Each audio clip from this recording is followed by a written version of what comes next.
এতিমের প্রতি ভালোবাসা প্রকারান্তরে নবী সাল্লাল্লাহু আলাইহি ওয়াসাল্লামের প্রতি ভালোবাসা দেখানো হয়, কারণ আমার নবী এতিম হয়ে বড় হয়েছেন। সুবহানাল্লাহ। কিন্তু তার বিপরীতে আমরা সমাজে কি দেখি? এতিমের মাথায় হাত বুলানো তো দূরের কথা, এতিমের সম্পদও খেয়ে ফেলে অনেকে। হ্যাঁ, এরকম আছে না?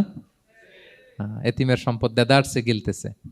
কি যে আমাদের চিন্তাধারা! দেখবেন যে লোকটা এতিমের সম্পদ গিলে, ওরা রোজা অবস্থায় এক ঢোক পানি গিলাতে পারবেন কিনা দেখেন। যে বলেন একটু পানি খান তো, খাবে না কেন? হারাম। তো ওই হারাম কিন্তু গিলতেছে ইচ্ছা মতো। রোজা অবস্থায় এক ফোঁটা আপনি পানি গিলাতে পারবেন না এরে, কেন? হারাম। কিন্তু ওইদিকে ভাতিজার সম্পদ গিলতেছে দেদারসে। আল্লাহ বলেন এটা ভাতিজার সম্পদ না, এটা তুমি জাহান্নামের আগুন পেটে ঢুকাচ্ছ। ইন্নাল্লাযীনা ইয়াকুলুনা আমওয়ালাল ইয়াতামা যুলমান ইন্নামা ইয়াকুলুনা ফি বুতুনিহিম নারা ওয়া সায়াসলাউনা সাঈরা। যারা এতিমের সম্পদ খায়, এটা সম্পদ না, এটা জাহান্নামের আগুন তুমি পেটে ঢুকাচ্ছ। সো এতিমের প্রতি যেন আমরা নমনীয় হই।